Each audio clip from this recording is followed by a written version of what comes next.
So I think the bottom line is the issues are much the same. Some of them are actually more pronounced. And there's some other challenges that we now face because we didn't have that magical everything's okay now that we're in 2021. This is Straight Talk in the COVID economy, and my name is Larry Quick. Our world has changed and there's no going back. The COVID economy is now very real. We are adapting to telework, Zooming, online learning and new industries like PanSafe and other opportunities revealed by COVID-19. The challenges are also with us: bankruptcies, unemployment, debt and confusion.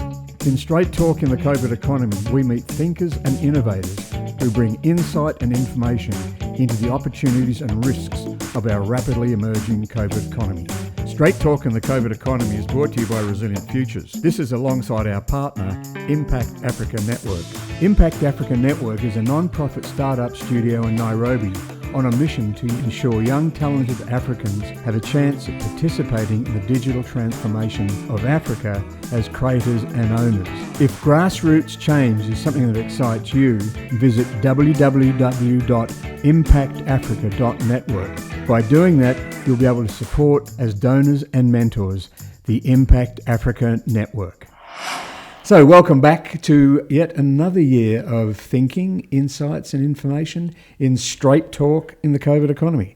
And I'm here today with my business partner and partner of this book here called Disrupted Strategy for Exponential Change, David Platt. Hello, David. Hello. Fancy seeing you here. I know, it's a bit strange, isn't it? It is very strange. Feels like 2020's barely ended and here we are in 2021. Well, back at it. It is. We did have a break. We had a 1 month yes. break from doing podcasting. Yes. But how are you feeling today? Oh, I'm feeling okay. Yes? All things considered, as they say. Well, Yeah. I'm grumpy. Oh, yeah. Yeah, What are you I'm grumpy about? Very grumpy. Well, I think it's all down to Theo. Yeah, well. Theo, who is our supposed to be production manager, and we're now 25 minutes late into recording. But let's not stop the podcast. No, let's press on. Move straight on. So, Dave, this is our first session since 2020. It's like some 9 weeks ago, I think, that we last spoke. Yeah. So, we've been through 2020, which was just fun and games for everyone, as we know. We then had the holiday break, or at least in Australia, in the Southern Hemisphere. But what was interesting is that we've called this podcast, and some of the thinking we're doing in the early part of 2021 is 2021 is 2020 with a different name. Nothing has really changed. Yeah. So why, you've been part of this theme. Why that theme? Well, I think, the way that we've ended up, in a global context, framed... The royal we. The way that we framed 2020 was as if this was the sort of the be-all and end-all of horrible years, right? And that's the way people felt about it. There were memes, there was T-shirts, there's a whole bunch of stuff produced around 2020, as a dumpster fire, really. That was what crept into the lexicon. And I think people had in their heads this kind of magical moment, 31st of December, we tick over into 2021 and everything will be fine. Yeah. Well, the reality, of course, is that in a world where COVID still has such a strong hold on our sort of social economic reality, that it's very difficult to see 2021 as anything but 2020 with a new name. In fact, I was talking with a CEO just yesterday, and he said one of his team members referred to the date as the 63rd of December. because we haven't yet left 2020. That. The 63rd. So tomorrow is the 64th. Well, today would be the 64th. Tomorrow would be the 65th. Yeah. Yes. So what we're going to end up with is, I could actually call it the 364th, given that it all started back in beginning of 2019. Yeah. So I think the bottom line is the issues are much the same. Some of them are actually more pronounced. And there's some other challenges that we now face because we didn't have that magical everything's okay now that we're in 2021. Yeah, so let's look at some of the key conditions, because one of the things we're really pushing in 2021 as Resilient Futures is know the conditions. And I think a lot of people last year struggled through maybe without necessarily reading the really underlying conditions. And some of those conditions are still there, still very, very big. And we're going to talk about those. But what are some of the conditions we're seeing, or what are you seeing at the moment? Yeah, well, and just before I get into that, when you talk struggle through, I think what we're really talking about is just that continuous bounce back from shock, adapt quickly to something that we didn't necessarily see coming. And so you get this sort of ongoing pattern of just kind of be buffeted, recover, be buffeted, recover, so which is not ideal for anyone. It's sort of like traditional resilience, which how fast can you bounce back from shock, and we call that the crash test dummy syndrome, where you're not understanding conditions, you're not interpreting opportunity and risks. All you're doing is bang, up something comes and you hit it, crash test dummy, bounce back from the shock. Yeah, that's so, right. In your view, you've been talking to loads of people. Yeah, in heaps 2020. of people. I mean, reflecting back, we think we've spoken to somewhere between maybe 500 and 1,000 business leaders across Australia, and in some cases more broadly. And that's a combination of interviews, conversations, presentations, and so on. And we're starting to see some clear kind of themes if you emerge around those conditions. And some of those that we'll speak to before we get into maybe some of the bigger conditions that we're seeing in terms of those external drivers of change, which we might dive into shortly. There's a couple that are fairly obvious. One is we are starting to settle into some sort of COVID normal. That's in Australia. In Australia. Well, yeah, definitely in Australia. And I guess there is a COVID normal in other places. It's just very different to our version of COVID normal in other places is lockdown. It's COVID chaos, maybe more so than it is COVID normal. Whereas here we know there are things like sporadic lockdowns. We've just seen that in Western Australia, like that overnight lockdown for 5 days. We've had a bit of that over the summer period in Brisbane, Sydney, so on and so forth. We have this kind of now the vaccine is on the horizon in Australia. We haven't started injecting people yet, but it's kind of looming there. We know there are major supply chain and logistics issues in terms of everything from manufacture to distribution and so on. And we also, of course, now are seeing as part of COVID normal, these new variants emerge. And what's clear around that is that we're being a bit surprised by the conditions maybe that sit around those variants. While we've expected that variants would arise, the way in which they've manifested and sort of spread quite quickly and then kind of appear to be popping up maybe is catching people a little bit off guard. And of course, there is no real understanding yet, apart from we know there are some longer term health implications for people who have had COVID. There's no real understanding of what that might mean over a much longer period of time. So that's one thing, COVID normal. Well, just to add to that, my reading on it and watching a global view, and this is where our colleague Chris Miller comes into it, her reports that we're getting on a regular basis that look at the practical nature of what vaccines are going to do. I think in a lot of places they've been picked up as a wish, a bit desire. of a panacea, the cure-all. Panacea, if we can get the vaccine, everything's going to be okay. But there's a lot of issues. We might be okay here because we have the EU hoarding vaccines and legislation saying, produced in the EU can't come out of the EU. It's for EU purpose only, which affects Australia with AstraZeneca not being able to send them here, or Pfizer. The US is holding on to vaccines in a similar sort of way. And we tend to forget that we're not necessarily producing any of our own yet. And the Prime Minister's come out and said he wants every Australian vaccinated by the end of 2021. Now that's 12 months away. So relying on vaccines is an issue, and also relying on the vaccine covering variants. That was perhaps the most disturbing thing I heard and watched in Chris Miller's last briefing for us, was that the variants are complex, and at some point we're going to have to deal with a new normal that isn't necessarily COVID normal of today. I read another thing just recently that the response that Biden's put in place is nowhere near going to fix the problem in the US. And the social economic implications that are already there, alive and well, with storming of capitals and all that sort of stuff.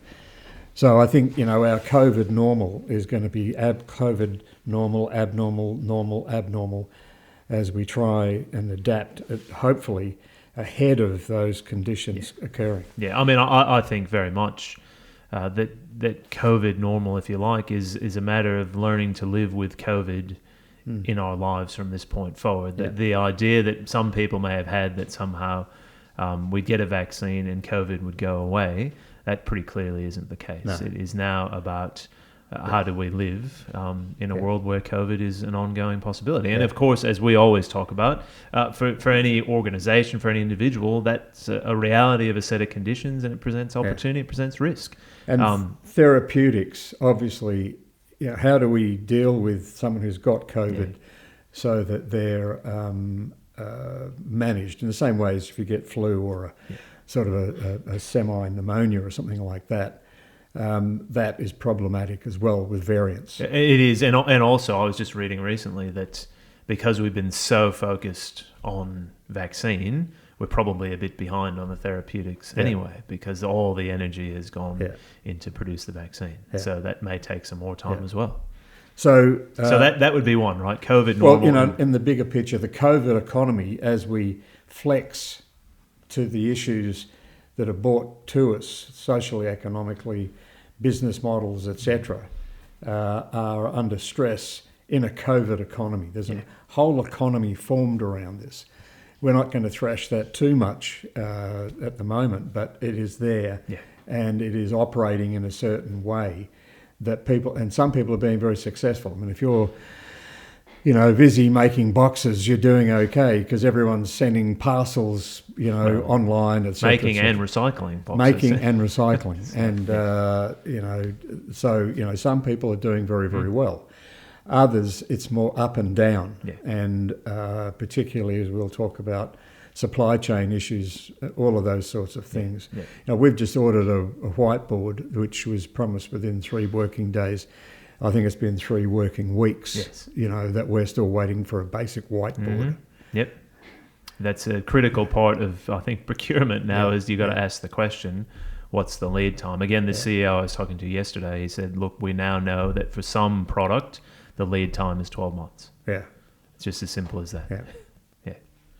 And it obviously impacts business models. Of course it does. Inventories just in time. I mean, that's what he said. One of the real challenges is managing working capital when you've got to carry inventory in a totally different way.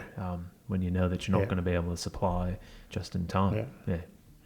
So what else? So the next thing I think we should really reinforce is the changing nature of work and workplaces. And it's a pretty obvious one, and I think people are across this new reality, right? We've all now practiced for nearly 12 months working in a different way. Some mix of online, remote, maybe where people have been able to being in physical workplaces, but it is a complete change. And then the question I think that I'm hearing a lot from business leaders is, well, what do we take forward from that learning? A very quick shift from you can't do work from home to home is now acknowledged and recognized viable workplace, right? And a whole different set of questions. Some are saying, look, I've got people now who don't want to come back at all, either because they're concerned still about their own health and well-being, or they're just finding that work from home works better. Others are saying, I want to be back and be back as much as I can, and it looks more like a settling somewhere in the middle. And I'm hearing some CEOs and CFOs talk about things like, what does a 5-day fortnight as part of a new normal start to look like? We're also picking up signals of things like we can employ somebody who lives in America and we don't have to relocate them to Australia.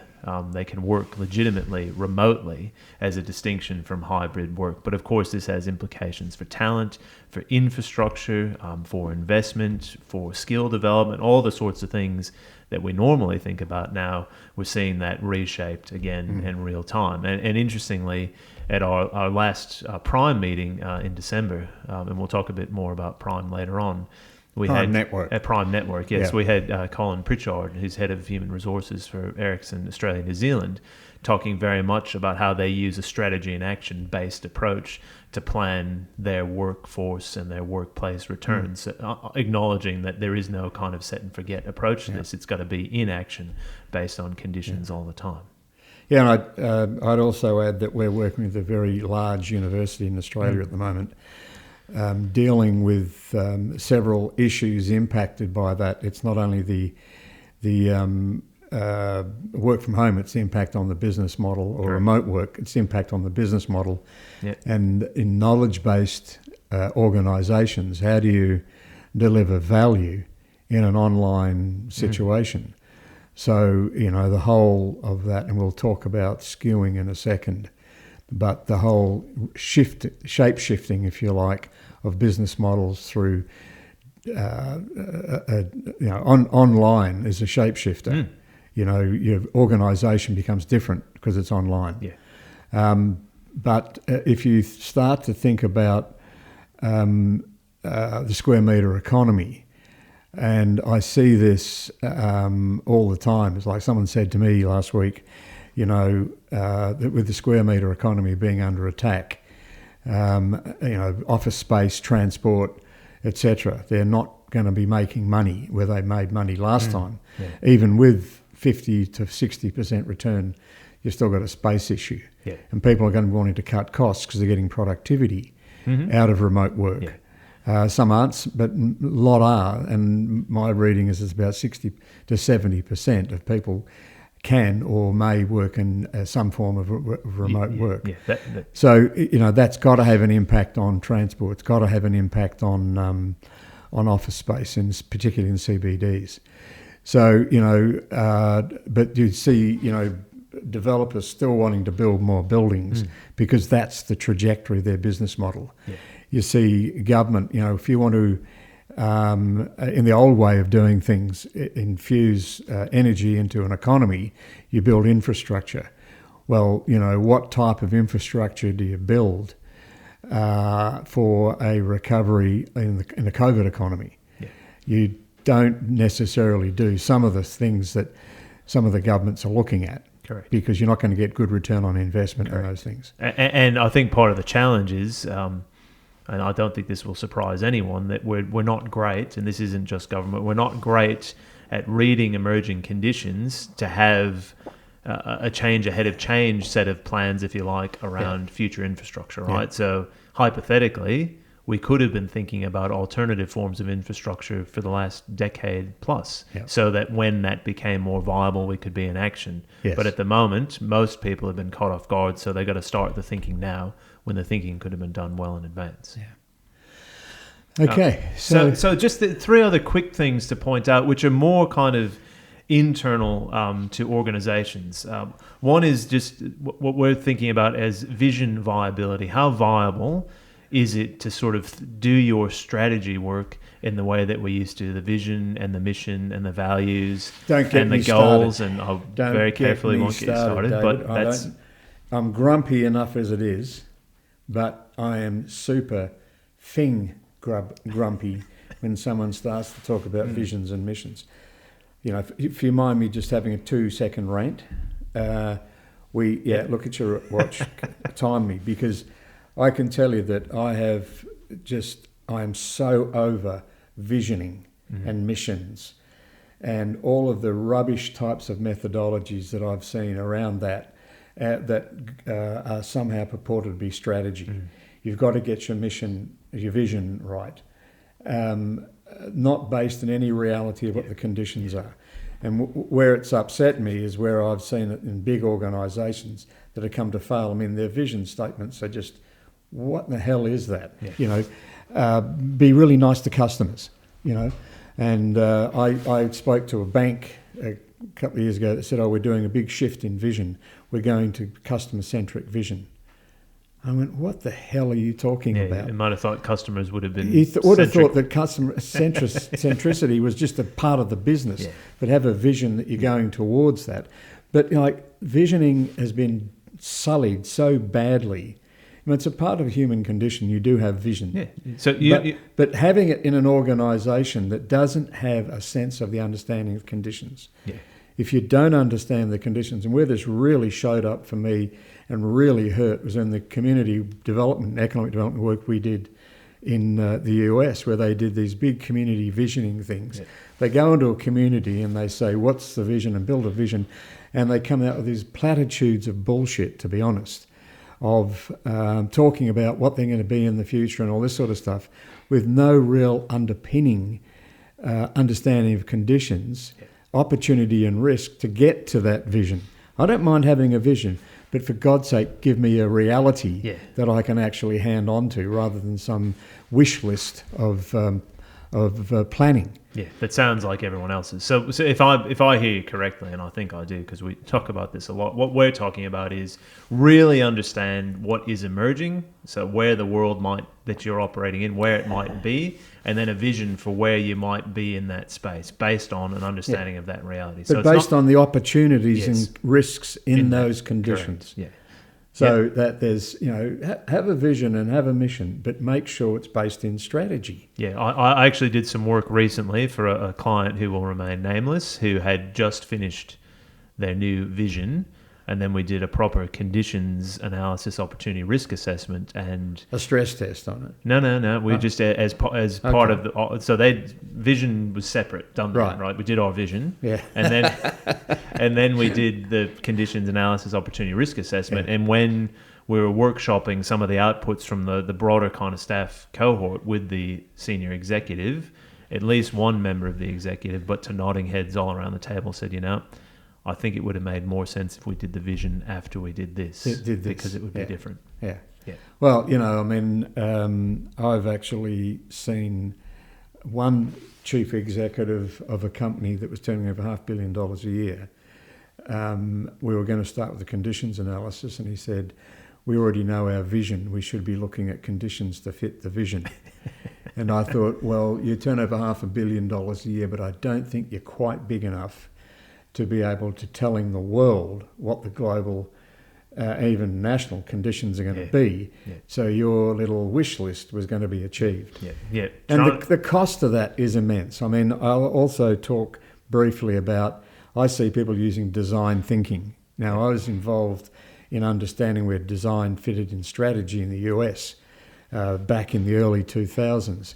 And it has a part to play when you're looking at designing something to fit a certain strategy. It doesn't create strategy in itself. The other thing that I just get so frustrated with is agile. Yeah. Now, I don't mind agile because agile, when I was in computing, you used agile for computer development. That's what's and wrong. Project management and getting things done faster. But that sits inside a strategy. So if you're trying to do strategy, you work with your visions, your missions, your agiles, and your design thinking, it is not going to work. No, and interestingly, I mean, I've on a number of occasions when speaking with senior leaders in large organizations who've said, look, we've just made this massive investment, we're going agile.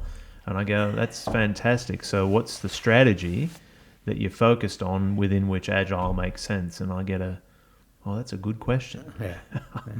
Somehow it's going to magically emerge. Yeah. And one of the things that we identified way back, like it's coming up to nearly 20 years ago, was when people didn't understand have the mindset, the skill set or tool set. And that's how we sort of started to think about strategy and action and conditions. When they didn't have that, we actually identified a thing called MAD. Yes. Which brings me, it's a great segue to my next point. That another thing that we are seeing in organizations is a bit of momentum around MAD. Now, MAD is Managed Adaptive Decline for those listeners who may not be familiar with that term. But what it is ostensibly is organizations, parts of organizations, sometimes communities, sometimes even individuals. Sometimes countries. Sometimes countries. When you're in a set of declining conditions, as the world is kind of reshaping around you, and some of that is showing up as decline, what we can be very good at is adapting to those declining conditions and then managing that really well. Yeah. Managed adaptive decline. Now, that shortens to MAD, and that's quite deliberate because it is madness as conditions are changing just to adapt and adapt and adapt to those conditions. The old boiling frog thing, right? Eventually, the frog loses the capability to climb out of the warming water, and it cannot create change. So in changing conditions, the preferred trajectory is to understand those conditions, understand the opportunities and risks, and then leverage them to some opportunity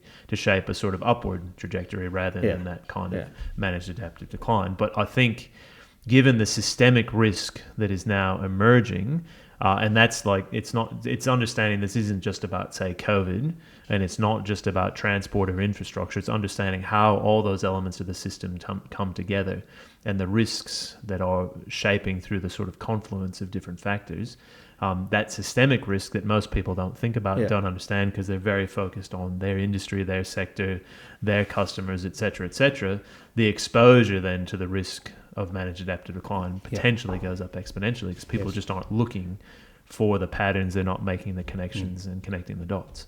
Well, it's interesting because if you think about systemic risk, is that it's in the system. The risk is in the system. It's alive and well. And that means upstream and downstream, suppliers, clients. And understanding that an organisation has very little control of most of its capability because it doesn't exist in the organisation. It exists through other channels of suppliers and, client logistics, et cetera. So systemic risk is a systems risk, and that's where the skewing comes into it. Is that if you're skewing like a shape shift is occurring at a systemic level, it's a bit like you are the frog that's sitting out of the water, and you think you're doing okay, but all your suppliers and your clients are in the water, and they're saying this is fine. And they're looking at you going, well, you're come on in. And there's a good chance that, given that being conservative in business, you will follow that.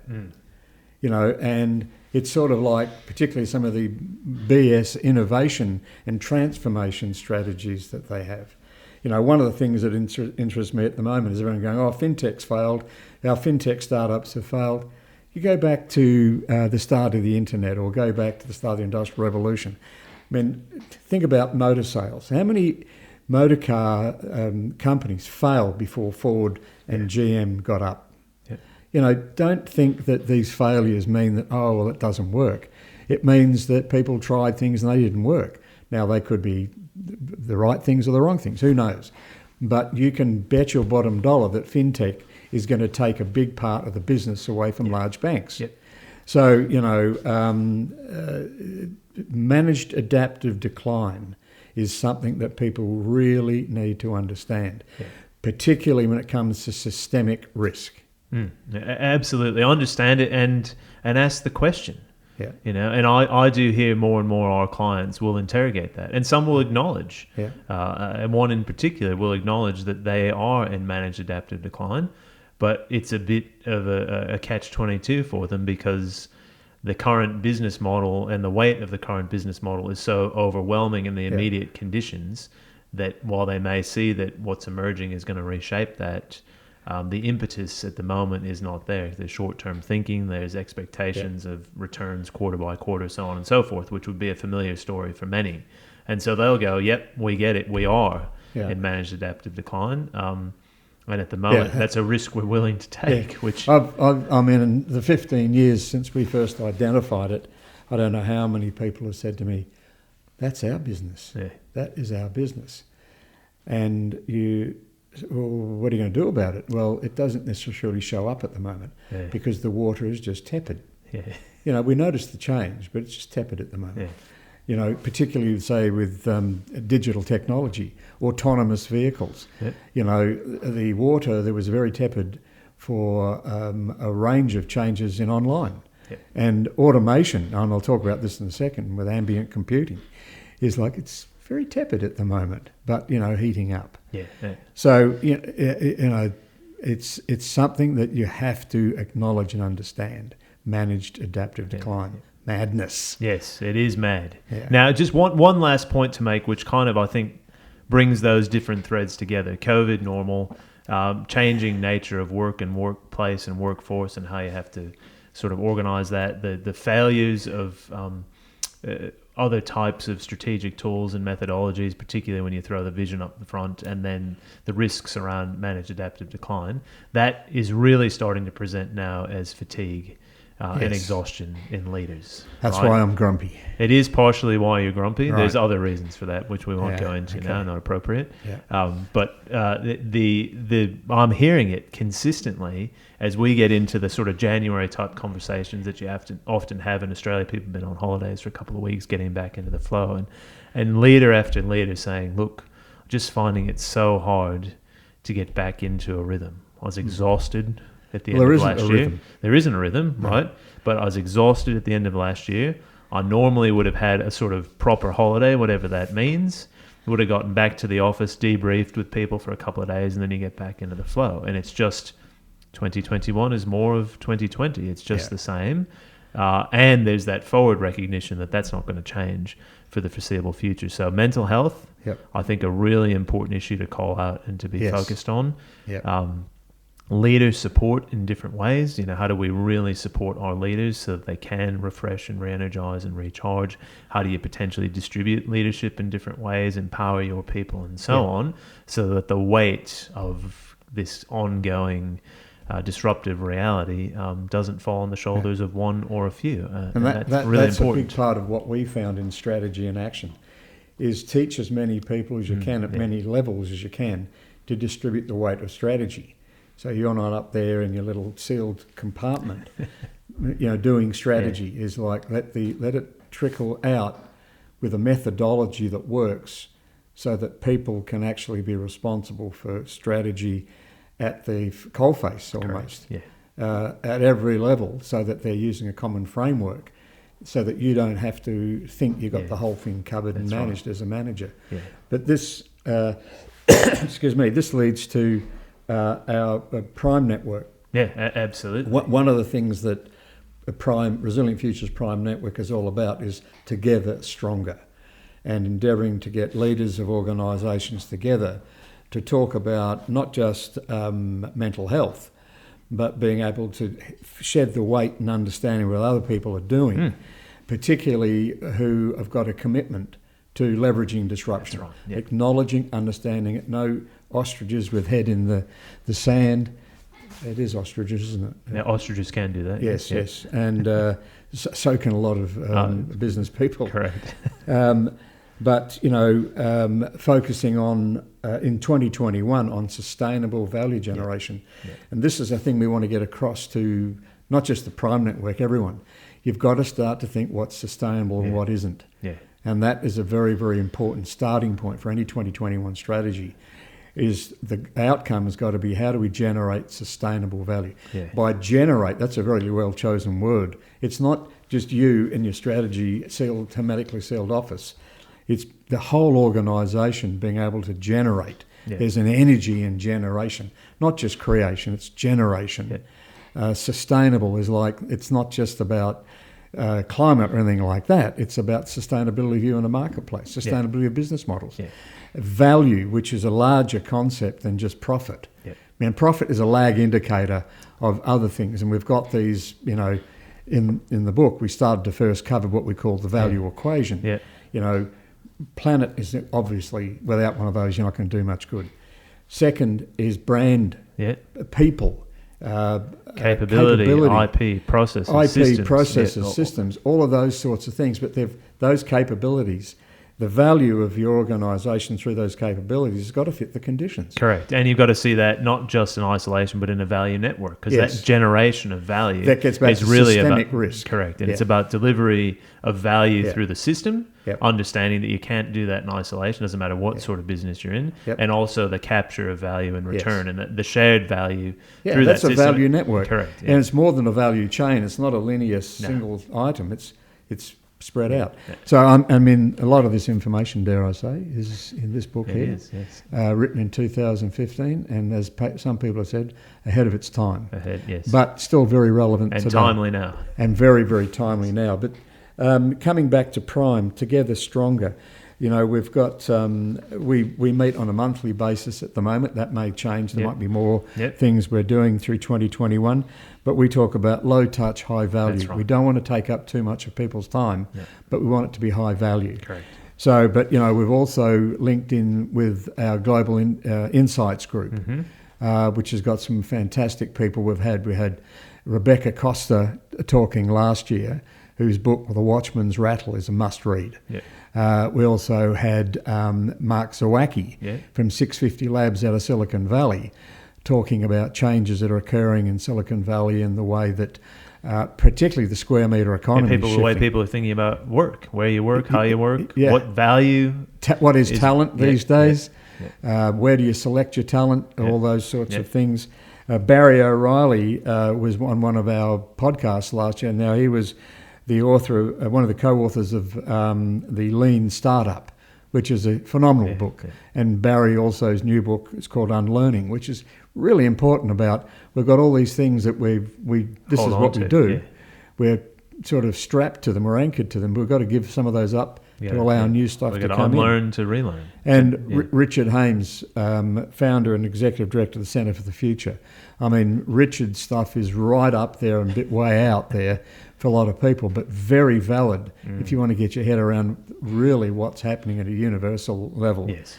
So, so our next Prime session's 16th of February. 2 weeks. Starts 12:30 to 2 p.m. And if you want to be involved in that, email info@resilientfutures.com, info@resilientfutures.com. But, also coming up on the 16th of March. Just before we get to the 16th, just to really reinforce, in our kickoff Prime session for 2021, we'll be revisiting some of these concepts. What's the reality that we have to deal with as leaders in 2021? And some of what we've spoken to already, and then some of the points we're going to raise in the closing section of today's conversation. Yes. And the March the 16th is with our good friend Anna Feringa. Yes. Workplace mental health consultant, trainer and international speaker. Anna is excellent. Anna's approach is unique for me. I mean, I haven't seen everyone who works in this area, but I witnessed her working in an organisation and I noticed real change immediately. She's, workplace mental health, 17 years experience. She's got a whole bunch of experience in terms of how the workplace works. And, one of the key things that she said to me was that workplace, mental health is now the leading cause of workplace disability globally. Yep. So, in Resilient Futures, we manage mental health on a daily basis. We talk about our issues, it's part of who we are. But for a larger organisation other than Resilient Futures, it's tough. It's very tough. So, some of the mechanisms and some of the processes and ways of formats that she deals with are fantastic. So, Anna Feringa, we're going to be doing a podcast with her soon. There's already a podcast for Anna out of April 2020. Go and have a listen to that. But Anna's one on in the next couple of weeks is going to be specifically on COVID-19 and the types of approaches you can have in COVID-19 to manage what is now the biggest disabler of organisations' mental health. And particular, how do leaders manage exhaustion? Mental, physical, just trying to climb and the mountain. There's valleys, then there's the next valley, and there's climb some more, but there's a valley. And you're trying to climb out of a hole, which to a certain extent, particularly if you're in managed adaptive decline, has been the death of 1,000 cuts in exponential change, as opposed to we now to be thinking about the journey of 1,000 steps. Yes. So, that's going to be a fantastic one. And if you want to know any more about Prime, then by all means email us at info@resilientfutures.com. Correct. So where to now? Okay. So we've done a bit of a deep dive into kind of the reality that we believe most organisations are facing as they look to trying to get into some momentum and flow in 2021. What we want to talk about now, and I'd really love to push this across to you to open it up. We, as most people would know, watch conditions on a global scale, right? What are the issues and factors that are going to shape our operating environment now and then into the future? So as we start to look into conditions for 2021 and beyond, what are some of the things that we're seeing that we really should be taking into account? How do I say it? Very well researched in what we do. So, our when we did this book, Disrupted, it was looking at complex systems. That was the underpinning of our thinking. And that took us down the road to look at why disruption occurred. We have continuous change and we have discontinuous change. So you got a discontinuity. The seasons are continuous, unless you look at, our beautiful 7-year-old oak tree just died because the seasons are changing. And this year we had a big El Nino, I think. La Nina this year, I think. La Nina. La Nina, where our summer's been rain and cold. And the oak tree doesn't quite know what to do as a baby. So, like seasons change with the discontinuity coming to that continuity. But big discontinuities occur because you don't have the knowledge of the conditions. If you are looking for pandemics happening, you would have done something about it so you didn't have, say, what Qantas had was a shutdown of an airline industry. Billions of dollar industry who had a pandemic in their risk register but didn't call it. Don't get me started. I'm grumpy enough as it is, Dave. We won't start on that one today. I'm grumpy enough as it is. Yep. But anyway, let's not go down the Qantas path. But what we've been looking at is understanding the depths of what disruption's about. Yeah. Now, we know that, say, COVID, technology, economy, everything's connected these days. There's no outliers. If you might have an odd village somewhere, but it's impacted by all. Scope, everything's impacted. Scale, it's everywhere. So, every type of organisation, whether you're small, large, a manufacturer, everything is impacted everywhere in the world, in the globe. Systemic, we're all connected and impacted by all. So, and there's a synergy that occurs in that. Once the impact starts in a system, it heats up and bang, goes. It's like boiling water that goes up and occurs exponentially. So it's that speed of exponential change that we're starting to see. Technology, I'll talk about that in a second. But the other thing that happens is there's a skewing. And the skewing basically is shifting and reshaping. So you have this shape shift. Last year, the workplace was shape shifted. And when a shape shift occurs in a major discontinuity or that disrupts people, there's no going back. So it's like you can't fix the fires in the west coast of the USA. Yeah. That's already skewed. That's like a threshold has been breached. Excuse me. And there's no going back. Yep. So, and we could talk all day about the impact on that from a climate change perspective, but economies are now, as an example, skewed to China. Yep. There's not too many people that could have China fail. And also, I'd say expatriate Chinese companies.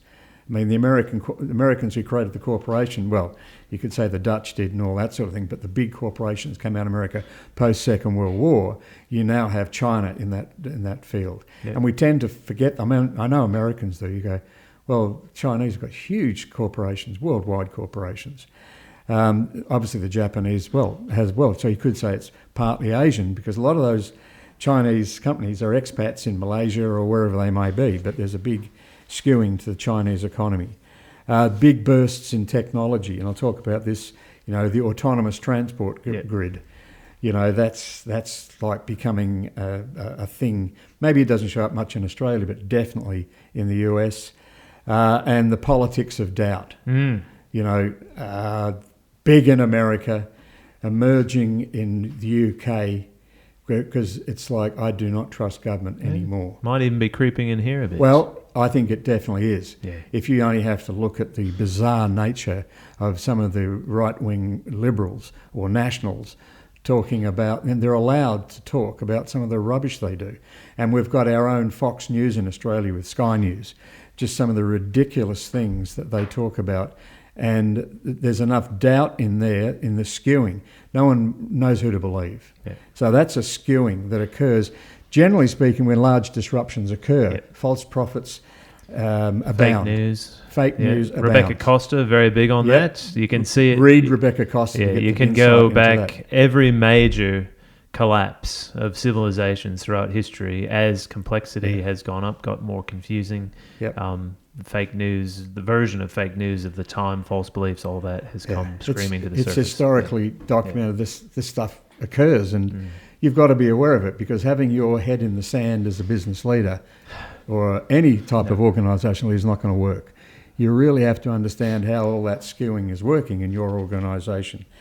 And, it's interesting, we've just published some new material, because what we're endeavouring to do is to get organisations to plan differently in 2021. Yes. And we're and beyond. Well, and beyond. Yes. Consider strategy in action. Yeah. If it doesn't work for you, that's fine. But, we've got some large users of strategy in action in 2021. And we want to be able to at least get the concepts across to people so they understand. So we've produced some new material. And we actually packaged it by looking at 4 strategy essentials, planning and strategy essentials. Know the conditions you face, act on strategic opportunity and risk. If you do a good, robust conditions analysis, immediate emergent conditions at scale, you see all these things, and people in your organisation see them and go, well, where are the opportunities, where are the risks? Where are the strategic opportunity risks that we can actually start to look at and pursue? Then when you know that, you can pivot fast. Being agile is not about just running away from, getting a better place in the pond or the bucket as it heats. No. It's not about just having let me just have a glass of water here. Yeah. It's pivoting away from disruptions that impact core business operations. Yeah. And finally generate sustainable value. I mean, that's as we've talked about it before, but as a goal, it's got to be an essential goal for every organisation. Yeah. Particularly when I talk more about some of these conditions that we're seeing emerge as specific conditions. Yeah, and just before you go to that, just when we think about agility as human agility, people who are really agile are able to do 2 things: anticipate what's coming, and then anticipate the next move and make it quickly, right? That's all we're talking about. Anticipate what's coming and get out in front in terms of your next move. And I would say in terms of thinking and planning differently in 2021 and beyond, if nothing else, front end your normal process with a really good conditions analysis and opportunity risk assessment, and then see where that takes you. And that in and of itself could be a really powerful and different starting point. Well, I'm drawn to Kip Bergstrom always talked about, skate to where the puck's going, not where it is. The great Wayne Gretzky, I believe. The great Wayne Gretzky said that. But also in Australian, rules football, if someone's putting a lead on, you don't kick the ball to where they are. You kick to where they're going. Correct. So it's understanding that, when you pivot, you've got to know what you're pivoting to. The conditions and opportunities and risk you're looking to take up there. And it's too late to start doing that thinking after the disruption has occurred. Yes. That's the point. Yeah. Well, then you're playing catch up. Correct. Because you're trying to get in sync with the disruption that's already occurred. That's what happened to most organisations in COVID. In COVID. So, that's playing catch up is not what we're talking about for 2021. There may be some of that, but there's clear opportunities available. I mean, we've seen a whole industry created here called PanSafe. We've seen the support of remote workers. We've seen online go crazy, because of, 5G has just been stepped up, So, there's been some of that catch-up being played to service the disrupted and new environment with the so-called COVID normal. But there's a 90-second video, a 5-minute video, and a PDF brochure that you can actually get. And once again, info@resilientfutures.com. So if I may go to some of the stuff that we're watching at the external side. One is global stability. we've got to acknowledge global economic instability is a nice way of putting it. You know, we still haven't really come to terms with the thinking around sovereign debt and also personal debt and dealing with it. You know, in America, sovereign debt is just gone off the charts. They're a bit insulated because they have the American dollar. The US dollar is a basic currency we all use, so that it's a trading currency, so they can print it and do what they want to a certain extent. But the household debt is going through the roof there. College debt in America, but also if you come back to Australia, we've just stopped JobKeeper. The tourism industry is saying we need money because we can't survive on domestic tourism. Yeah. So you're looking at losing an industry there. If you don't give them money, well, that creates debt. So it's either sovereign debt or domestic debt that we're going to have. And sovereign debt is domestic debt because it's taxpayer debt. So that civil disobedience that's come up in America is not because just of Trump. I mean, it started a long time ago. The precedents or the of the Trumpism of we have in 2021, the 74 million people who voted for him want something different. They're not happy. They're not happy with their share of the pot. And they've been skewed to believe that socialism is a damning thing and all sorts of stuff. Those messages are inherent in other countries too. And I'm hearing some of those messages in Australia that, you know, civil disobedience is something we don't really understand. Definitely not at the capital level. I mean, imagine people storming Canberra and getting in there and trying to hang people and 5 people dying. I mean, that's just alien to us. But, you know, it's there. And I'm also seeing the potential for war-like activities, if not war.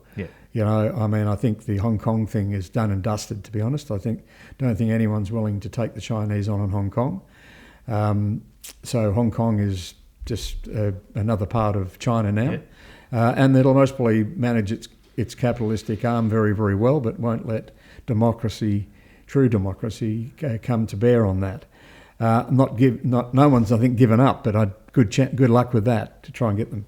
And I think the next focus, whether it's war or not, is in the issue with Taiwan.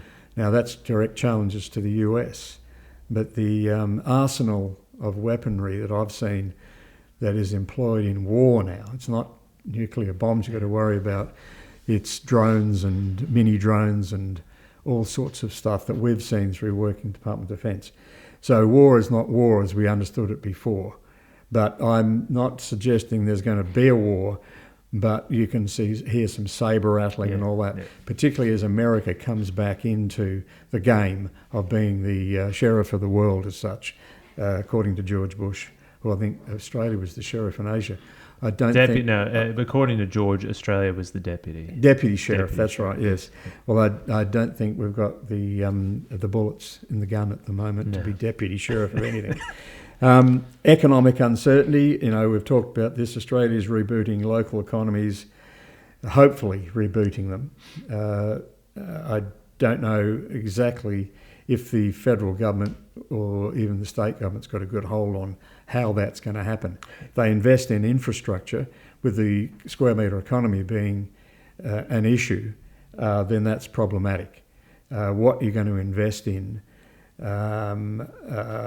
to re-establish at a federal level, but also at a local economy level. But that's going to be done inside a volatile global reality, and that's got strong links to supply chains. You know, if you're going to be stimulating people to manufacture or do stuff, where are you going to get your supplies from? You know, well, you might have to have some good relationships with China, you know, and we're not doing that very well at the moment. But what about Europe and the UK? What about other parts of Asia? And the reliability, and which leads us to supply chain reliability. You know, it's an inconvenience at the moment locally, but it's a global disruption. Yeah. Supply chain has got, because we've networked our supply and we've made it just in time, so that these gaps in the supply, in the manufacturing process and the retail process have shifted and changed. Everyone is putting back 2 weeks. 3 weeks for something, maybe now 2 weeks for something, etc. Yep. That leads us to transport reliability. And if I talk about sort of international airline transport, it's unstable both interstate and globally, but particularly globally, I wouldn't be necessarily buying a ticket with Qantas in July 2021. I don't know where you'd travel to, but good luck with wherever you're going. I think it's a grand venture. I'm not too sure I trust Qantas's conditions analysis, given the fact that they didn't see the pandemic coming.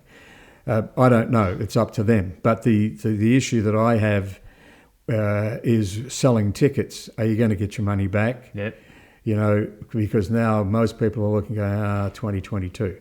Yep. What does that do to the tourism industry? How does it boost international trade through online rather than have to go places? Yep. So transport reliability, and if you're delivering and picking up, etc.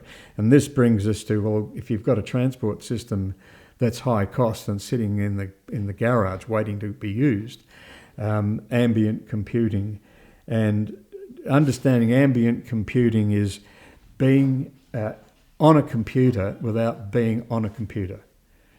So for instance, you walk around with a watch. Yep.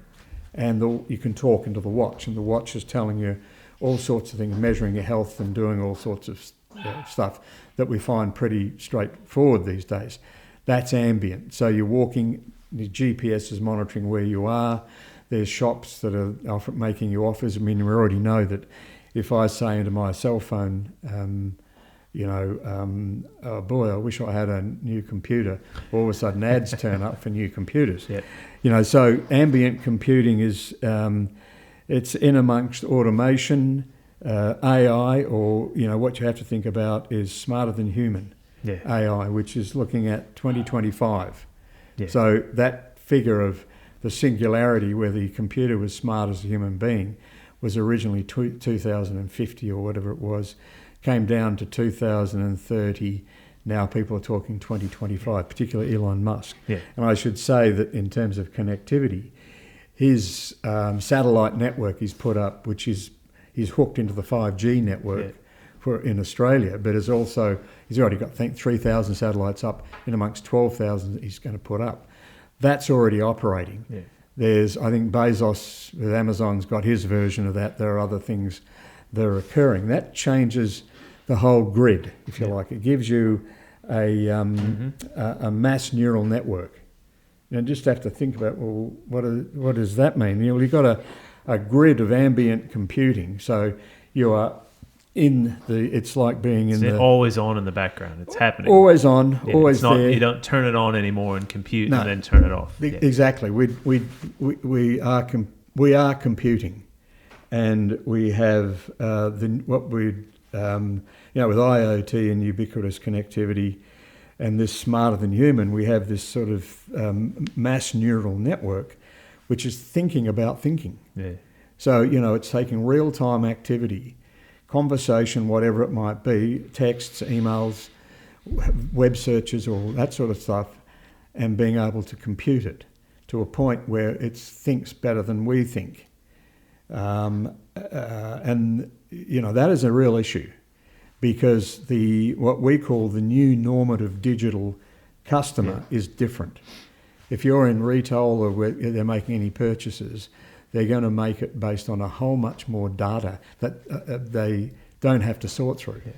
Yeah. So that new normative digital customer is something that you've got to really understand.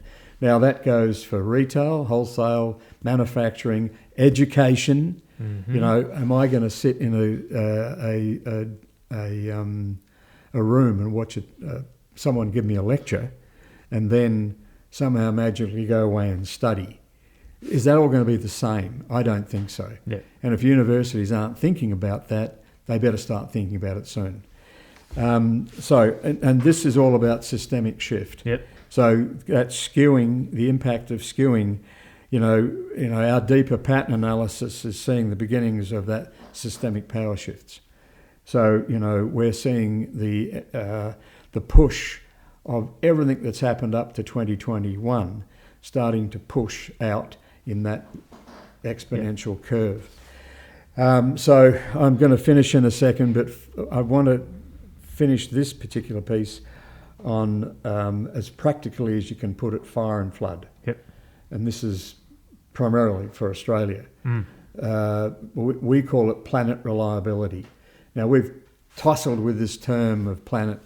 What is it? Is it climate change? Well, climate change, you can say, the climate is going to finish in 2030, and it'll appear on page 25 with the football and the math, the marriage at first sight, the Kardashians all up the front, ahead of the reality of the climate we're dealing with. Yeah. There's a report came out in Australia. I mean, Australia's in deep trouble, and there's not much you can do apart from adapt. Correct. To climb that new climate, and do it ahead of time. So what we talk about is planet reliability. What is your planet reliability index? I mean, we haven't created this yet, but if I'm relying on the planet for 90% of my food, then you've got a problem, because it might not be able to produce that food in Australia. And I think what we're really talking about in the context of organizational leadership is interrogating how much does your business model, your operating model, your product, your service, your customer network, your supplier network, how much does all of that require some sort of reliable planetary environment? And when we ask that question, people go, yeah, I get that, because that's what I need. Yeah. And it's something you can anchor to. I need reliability from the planet in order to do what it is that I do to sustain value generation. Yeah, I mean, don't get me wrong. I don't know if I'm a greenie or anything like that, but I am definitely understanding that in my view, the planet doesn't care about us. I'd love to subscribe to that the planet is there for us, but there's so many years that we weren't here. And there are other beings on the planet, not just Homo sapiens. But, the planet doesn't care about us. We should care about it. Yep. Because we've only got one. That's pretty clear. So, we've dodged December and January. In Australia. Well, no, we haven't. Perth yesterday. Today's date is what, the 4th?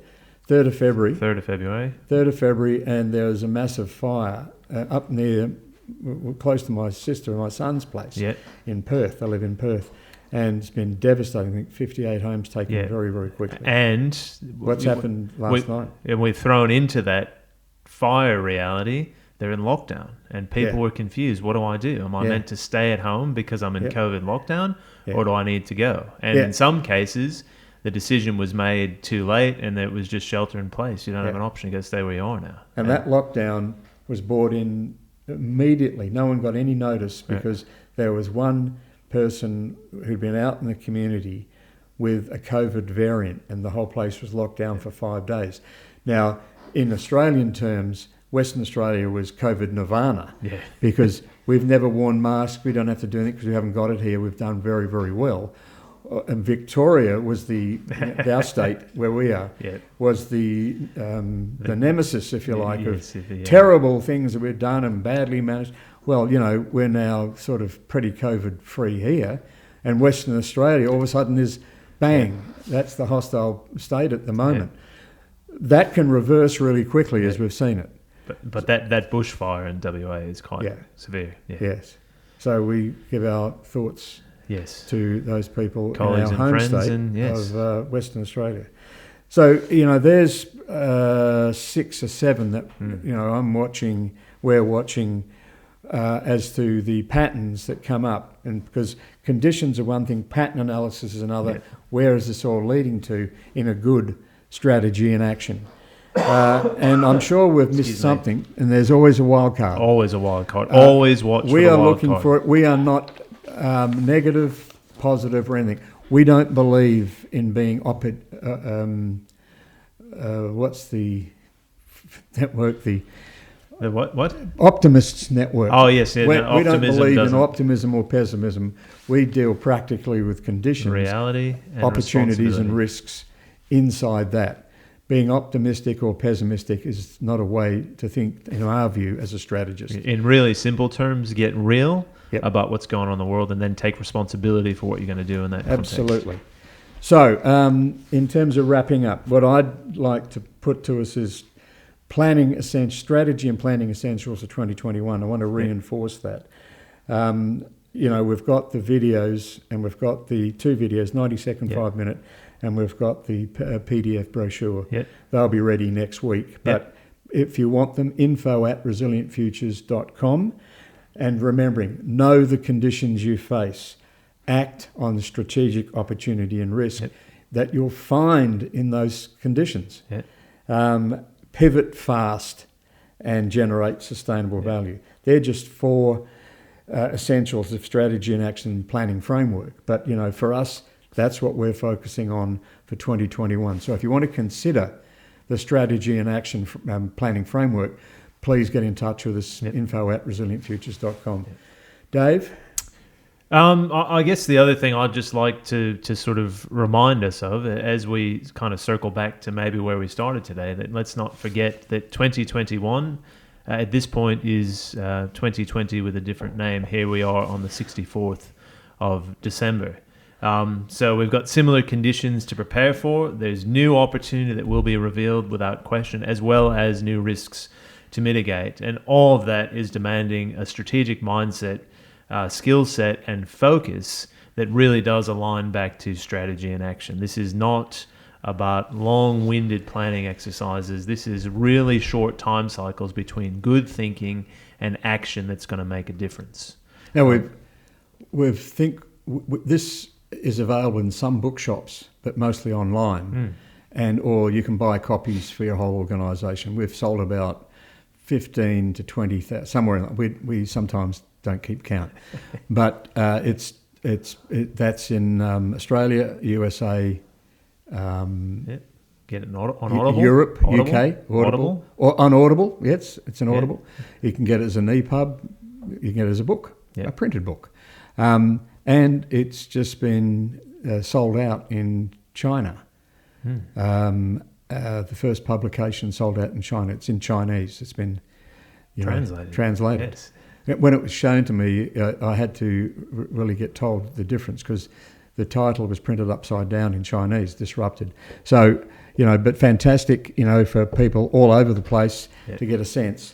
So thank you for tuning in to this session, and please subscribe on your favourite podcast channel. To Straight Talk in the COVID Economy. To Straight Talk in the COVID Economy. Yes. And also don't forget Prime and those the video and the PDF, info@resilientfutures.com.